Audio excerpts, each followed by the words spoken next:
mais dama dégg benn wax ci benn journaliste Pepe Escobar muy wax ne dafa am benn appel bu doxoon ci diggante ki nekk Iran ak ki nekk Pakistan ba pare ñu tay ko def ko ligne ouverte pour bàyyi espion yi ñu dégg ne Iran am na daray nucléaire maanaam loolu dégg nga information boobu ak ban kii nga si maanaam dafa mel ne dañoo wax ne daal dañ koo tay ñoo ko tay ba danañ ci déggaale na ñoom dañoo am nucléaire wala dara loolu dégg nga info boobu. dégg naa kay maa ngi ko doon junj sànq sax xam naa balaa ngay dugg si. Ok d'accord. Pepe Escobar li mu wax noonu ne moom Larry Johnson la ko seen benn contact bu nekk Pakistan wax que ni bu américain yu continuer seen provocation yi ñoom danañu def benn détonation d'engin nucléaire ci seen territoire. bi mu ko waxee premier ministre pakistanais bi premier ministre bi da koo wax ministre des affaires étrangères am kooku dem wax ko Marco Rubio. Et mu ne depuis boobu ci la Trump xaw a calmé mais problème bi mooy gis nañu Trump il ne s'est pas calmé il est revenu à la charge donc calme bi mu calmé woon c'était juste pour quelque temps léegi nag ci en matière nucléaire dafa am lu ñuy tuddee dissuasion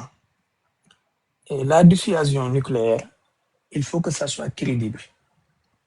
il faut que ça soit crédible gis nga tey soo amoon arme nucléaire te kenn xamu ko kenn yëgu du tee mën nañ la attaquer ñaareel bi li ñuy tuddee dissuasion bu crédible d'abord mooy na ñëpp xam ne am nga ko ba pare itamit ñu xam ne am nga capacité yi mën ko dóor fu la neex c'est-à-dire am nga ay engins yu koy mën a envoyer fu la neex moo xam muy ay missile wala ay sous-marin wala ay avion wala yu mel noonu ndax boo amee ay bombe nucléaire te c'était amoo ay missiles yu ko mën a porter amul njëriñ boo amee ay missiles te missiles yi amul ay missiles intercontinentaux amul njëriñ Israël li ko jikk ci ambiguïté nucléaire dafa jigul ñëpp ndax Israël même su amul arme nucléaire dafa am ay puissance nucléaire yu koy protéger yoo xam ne ak lu mën a xew duñu bàyyi Israël sombrer duñu bàyyi Israël disparaître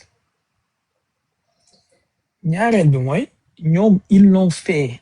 man je pense qu'ils l'ont fait exprès mooy affaire Mordechai Vanunu boobu ce qui est sûr et certain mooy information boobu su génnee dafa neex les puissances étrangères dafa neex Israël su leen neexul woon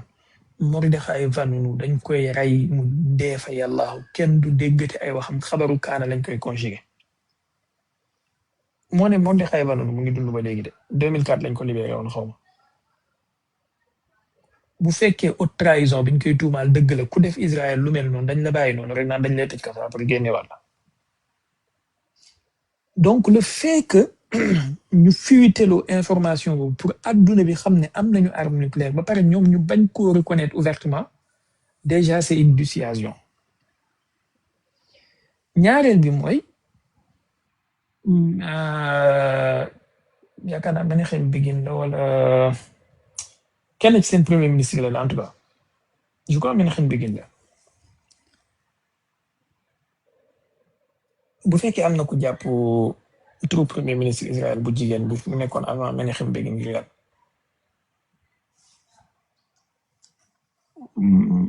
benn xel Begin ak Margaret Thatcher ñoo may teree wax trop. maire bi nooy fàttali tur bi tuuti. waaw tere waxtu doon de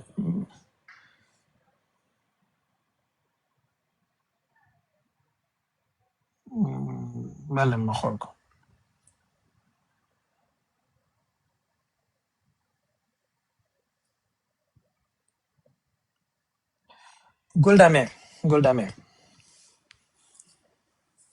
Golda Meir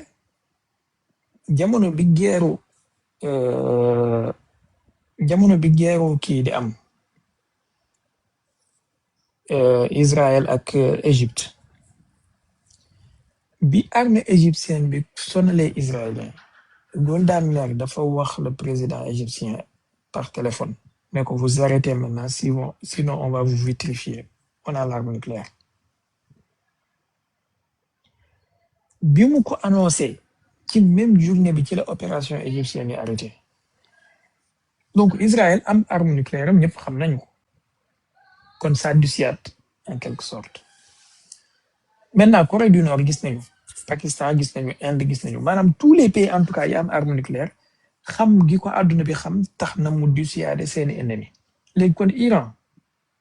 yow soo amee arme nucléaire sa adversaire yi suñ ko xamul amul njëriñ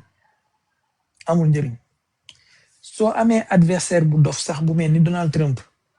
kooku mu xam ko moom kenn en son fort intérieur mën naa bañ a doy parce que mën na ko xam ba pare ne xamu ko wala ba pare ne du dëgg bu fekkee siiwaloo ko. américains yi ak li ñuy attaqué nii yëpp mës ngeen dégg ñu attaqué Pakistan seen guerre contre terrorisme bi nii yëpp mës ngeen dégg ñu attaqué Pakistan. Afghanistan rek la ñuy attaqué Afghanistan bi ñuy rey Ben Laden te Ben Laden laqatu woon ci biir Pakistan ci lañ def benn opération commando mais mësuñu attaqué Pakistan te Pakistan du dëkk bu am doole économiquement du dëkk bu am benn influence diplomatique bu mën a tax américain bañ ko attaqué parce que ils ont l'arme nucléaire. donc Iran tey li Pepe Escobar wax noonu yàlla nekk dëgg mais su dee dëgg la te Iran doxeewul noonee ban njëriñ lay am finalement. am na benn pas bu ñu def maanaam benn coup bu ñu joué boo xam ne man jàppoon naa ne coup bu courageux la te xelante woon ñu continuer ci lancer boobu mais continuer wuñ ko mooy bi ñu ne Israël soo attaqué te Liban wala Beyrouth dama lay attaqué gis nañ ne ça dissuadé Israël. bon Israël essayé nañu tester pour xool ba xam les Iraniens est-ce qu'ils bluffaient wala liñ doon wax dëgg la. ils se sont rendu compte que les Iraniens ne bluffaient pas ndax bi ñu attaqué Dahiya Iraniens attaqué nañ leen ñoom ñi riposté contre Iran. bon la riposte était un peu timide et tout Iraniens yi riposté waat affaire bi ça s'est calmé mais dañoo waroon na élargir loolu su dee am nañu arme nucléaire tax mu permettre leen loolu ndax jàpp naa ne bu ñu demee ba jël la responsabilité boobu gumba bu nekkaay la ñu sànnante dafa dëgg xeer kon xëy na am na ci lu ñu dëgg lu wóor lu taxoon ñu mën a wax Israël loolu mais il fallait aller plus loin ndax mënoo wax Beyrouth kese nga bàyyi sud Liban bi yëpp ñu koy raser comme ils veulent. kon soo bëggee arrêté mbir mi neel Israël bis ni ki tey lépp luy frontière u Liban bi loo ci attaqué ma attaqué la bu fekkee li ngay wax dëgg la ci yow te xam nga ne sa menace mën naa dissuader Israël d'autant plus que Hezbollah ci sud du Liban bi la nekk pas seulement ci Dahiya loolu benn la ñaareel bi mooy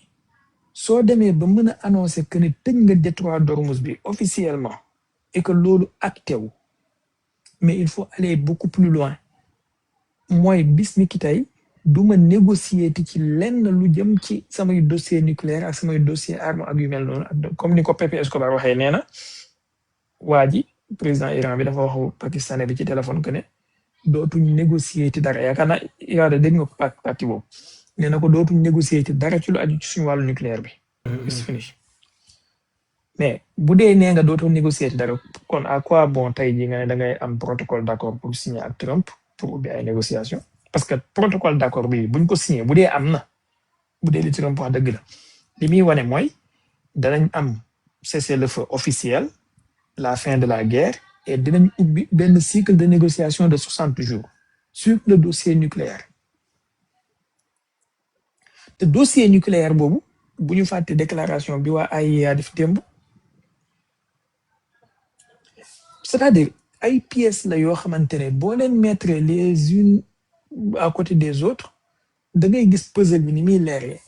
démb la américain yi attaqué Iran démb ci bëccëg balaa attaque bi di am ci la AIEA dajaloo def benn réunion def déclaration à travers leur directeur que ne ñoom ñi ngi exiger Iran à ce que mu joxe ay réponses ci là où se trouve l'uranium enrichi parce que amuñu ci visibilité. Jusqu'à présent le gouvernement iranien est resté muet à cette question maanaam communiqué boobu bi mu génnee warutoon def 30 minutes da ngaa waroon a bind communiqué bu saf ne AIEA bi may bombardé fan nga nekkoon biñ may bombardé waxoo ci bi ñuy attaque samay centrale nucléaire waxoo ci kon tey tëjal sa gémmiñ te yoon nekku ci toogal seetaan mais ils sont restés muets. Donc yàlla na nekk dëgg te jàpp naa ne su dee am na kon Iran dafay nekk dans l'illégalité ndax moom Iran moo signé traité de non prolifération nucléaire bien vrai que àdduna moom tout le monde est dans l'illégalité tout le monde mais mënoo signé traité de non prolifération génnoo ci ba pare di am arme nucléaire boobaa gars yi dañuy wax ne kon lañ la doon tuumaal depuis 2003 dëgg la mooy yaa ngi doon jéem a wut arme nucléaire ci suuf li nga war a def mooy balaa nga koy yëgle ginnaaw bi nga construire sa bombe ba pare nga bind AIEA retiré wu ci traité bi ba pare nag def menace bu crédible ne leen je me retire du traité bu ngeen ma attaqué waatee je fabrique ma bombe fekk bi ngay wax loolu fabriqué nga bombe ba pare teg nga xam ne boobaa bu sanction yi di commencé balaa attaque militaire dañoo nga def sa test nucléaire lii mooy liy logique Corée du Nord loolu la ñu def en 2006 2002 la mbir yi commencé George Bush désigné leen comme axe du mal ñoom ak Iran ak ak Irak 2004 tractation yi commencé ñu retiré wu ci traité de non prolifération bi 2006 ñu def seen test nucléaire ce qui est sûr et certain mooy liggéeyoon nañ ci bombe bi lu jiitu loolu donc c'est ce que les Iraniens doivent faire beneen bi mooy dama déglu benn borom xam-xamu iranien mu ne Iran jusqu'à présent 5% de sa capacité totale moom la nekk di utiliser man loolu laa mënta comprendre en fait c'est-à-dire yaa ngi xeex ak réew yoo xamante ne ñu ngi utiliser daanaka 70 à 80% de leur puissance ci yow suñu la mënoon a écraser nañ la bu yàgg ñu ngi def guerre hybride contre yow Twitter changé nañ say drapeau ñu ngi armé ay Kurdes Donald Trump moo ko avoué nee na yónnee nañ Kurdes yi ay armes ñu ngi créé ay révolution de couleur ay fausse manifestation lu ñu mën a def pour jax-jaxal sa réew ñu ngi koy def ñu ngi lay imposer ay sanctions ñu ngi manipuler sa monnaie bi pour mu effondrer wu et yow tu te permets naan ay 5% de ta capacité nga utiliser boo foo war a yónnee 50 missiles di fa envoyer 3 missiles 4 missiles sous prétexte que tu veux pas fâcher les dictatures des pays arabes. Imaginez le coup Iran jël c'est-à-dire Iran dañu rey guide suprême am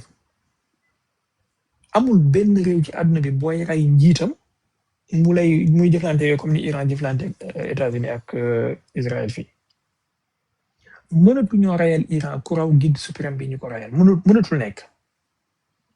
même bu ñu reyaatee guide suprême bi fi nekk léegi nii ce sera juste un second wala un deuxième boo xamante ne amul longévité bi papaam am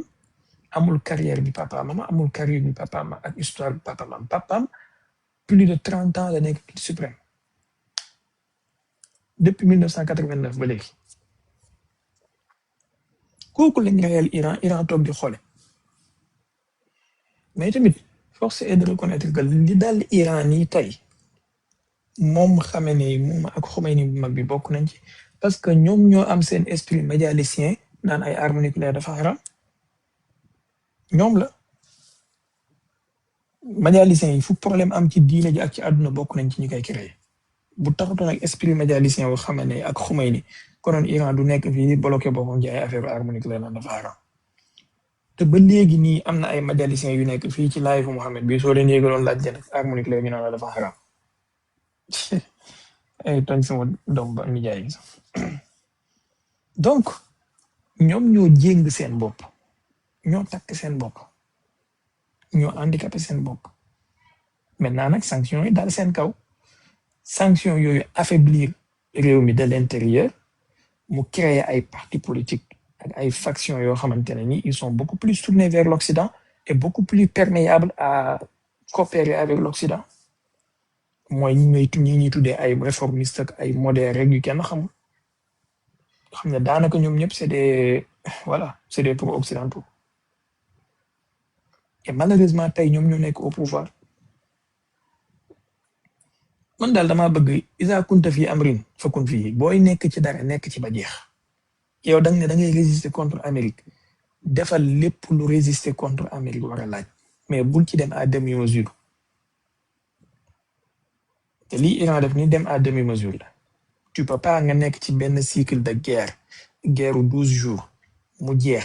nga naka duggaat ci ay négociations te balaa guerre 12 jours yi am ci ay négociations nga nekkoon ñu bombardé la. Avant loolu da ngaa négocier woon 2015 ba signé accord waa ji ñëw 2018 retiré wu ci unilatéralement européens yeeg russes yeeg chinois yëpp toog seetaan la kenn remplirul sa part ci li mu signé woon ak yow. Accord boobu ñu ne jeex na 2021 2024 waa ji ñëwaat nga demaat ay négociation ak moom 2025 mu bombardé la guerre 12 jours nga dem di négocier waat ak moom 2026 le 28 février mu bombardé waat la guerre 40 jours xaw ma 39 jours te pare nga ne da ngay demaat di négocier ak moom finalement mag lu mu nangu teg ko dagan na parce que lii amul kenn koo koy def ci àdduna mu kon ne di yàgg naan koy négocier ak yow. laayifu Muhammad bii su fi nit ñëwee tey di wax ñu tëj micro mu wàccee ko toroxal ko suba mu ñëwaat ñu defaat ko loolu gannaaw suba mu ñëwaat ñu defaat ko loolu bu mu gannaawaat suba du ñëw ana am fullaay bañ a ñëw wala bañ fay yëg. donc Iran li ñu ko def nii yëpp mu ko ne di yàgg di négocier lu ñu ko def dagan na moo ko yóbbee ba mu wax dëgg yàlla et c'est dommage pour moom bi guerre bi tàmbalee bees gis nga gratte-ciel yooyu nekk Dubaï ay Qatar ak ay Bahreïn ak yooyu yëpp su leen Iran rasé woon konoon tey danañ tal leneen lu dul nekk fii Donald Trump di jouer ay film comédie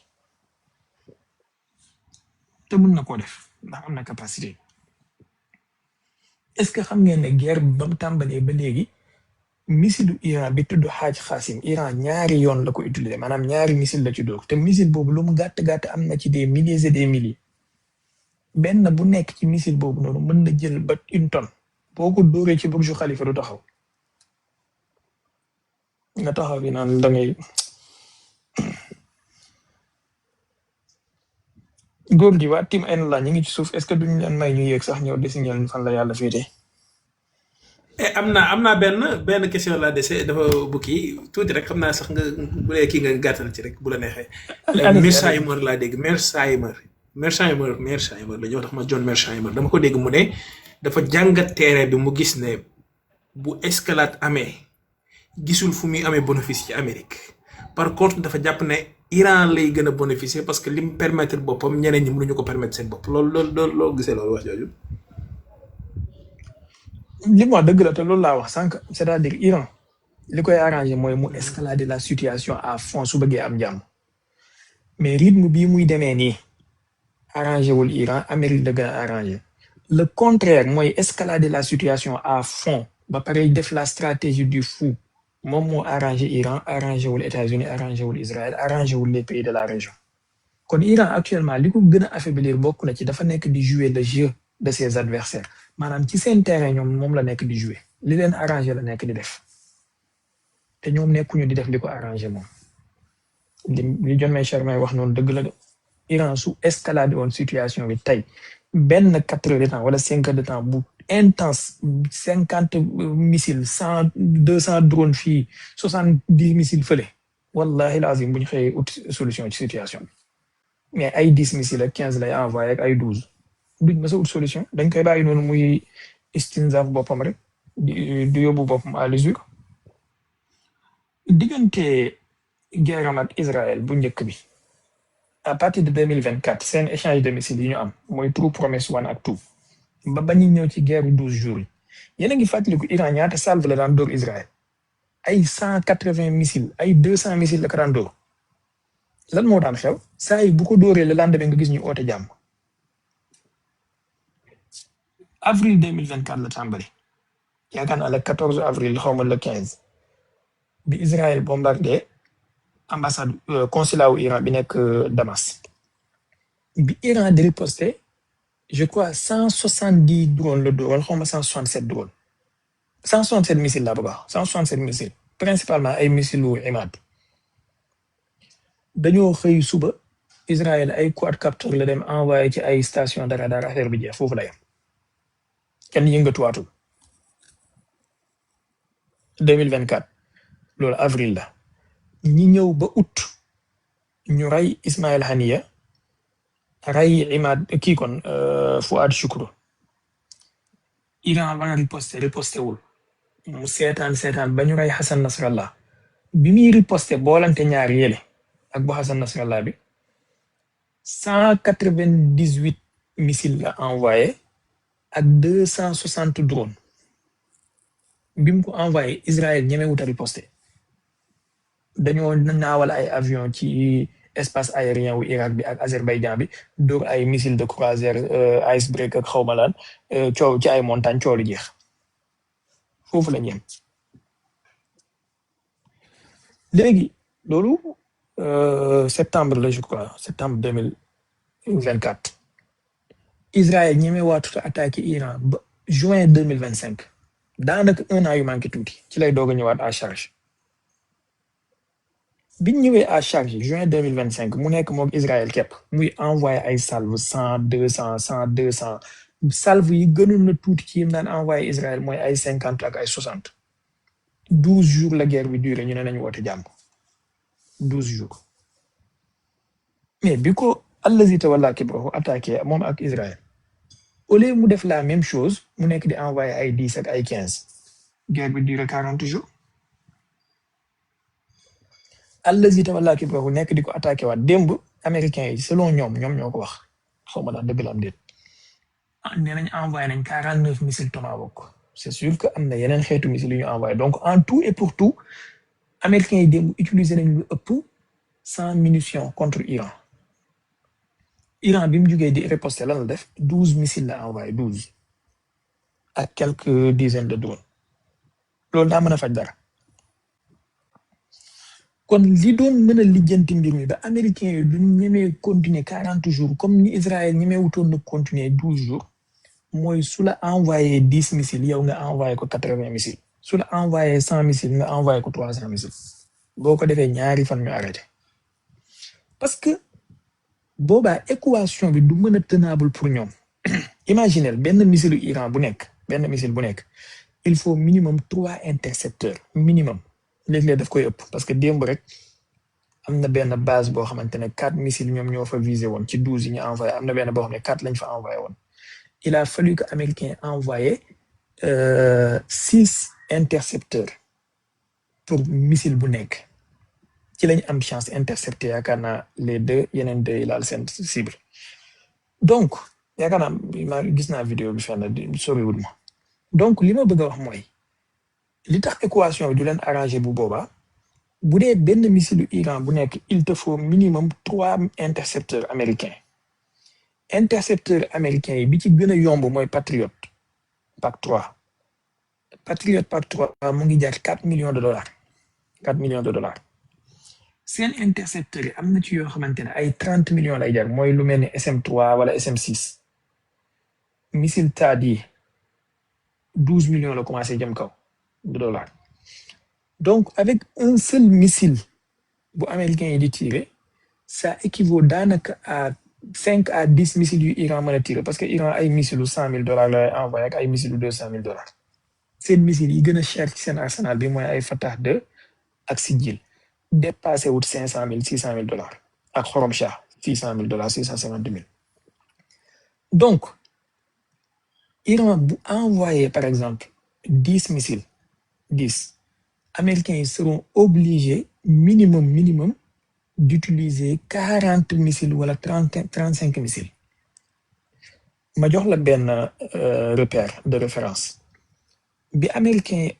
yi defee opération Midnight Hammer bi contre Iran ci guerre 12 jours yi bu ngeen fàttali ko Iran bi muy riposté dafa bombardé base ay Al-Udeyd ci Qatar 14 missiles la utilisé ay missiles principalement missile Zuhair ak Fet 110 14 missiles yooyu américains yi dañoo utiliser 40 patriotes 40 intercepteurs contre ces 14 missiles donc ça revient à l'équation bi ma joxe muadala bi mooy bu Iran envoyé 10 missiles américains seront obligés d'envoyer 30 intercepteurs wala 35 kon 14 missiles 40 intercepteurs c'est logique léegi imaginez suñu envoyé 100 missiles wala 200 missiles américains seront obligés d'utiliser au minimum 200 à 250 voire 300 intercepteurs amul puissance mondiale wala puissance industrielle bu mën a tenir lii pendant une semaine amul même Russie mënu ko amul surtout cheraay bi nga xamante ne moom la intercepteur américain cher américains ils peuvent pas se permettre chaque jour ñuy dépenser 50 missiles THAAD 200 missiles patriotes mënuñu ko c'est tout simplement pas possible parce que pour benn missile patriote wala benn missile THAAD ñu defar ko temps bi muy jël rek yaakaar naa ci année bi nee nañ 70 missiles patriotes la ñuy defar ak xawma 12 missiles THAAD la ñu wax xawma en tout cas nombre boobu minime la kon mënuñu permettre seen bopp di utiliser ay 50 missiles THAAD wala ay 100 missiles wala 200 missiles patriotes te Iraniens yi pour rien au monde maanaam pour lu gën a pour un rien quoi mën nañoo envoyer 300 missiles sans problème lu leen ko teree def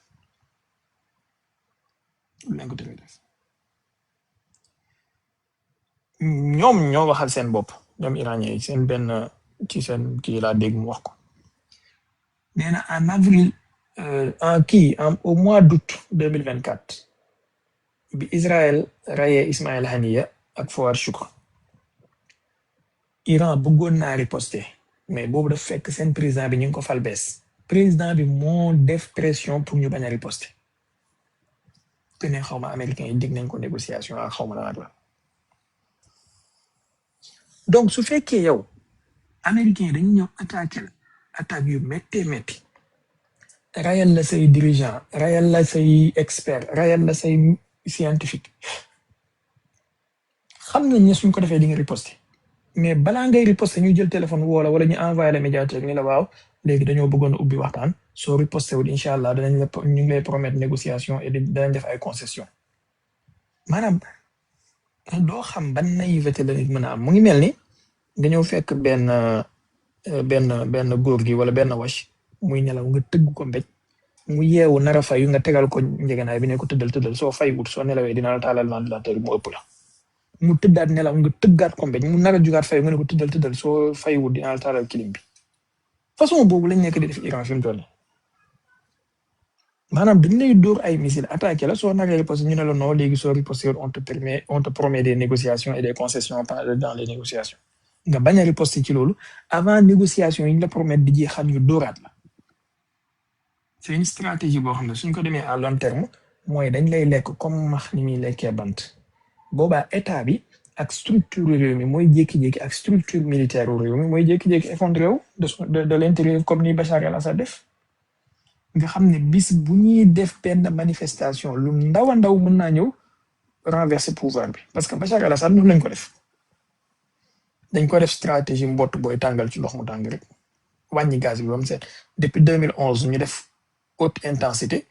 ñu gis ne résister na à partir de 2015 ñu wàññi intensité bi ndànk des sanctions des embargos des bombardements par-ci par-là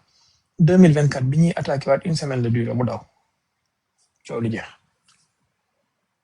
voilà le problème malheureusement.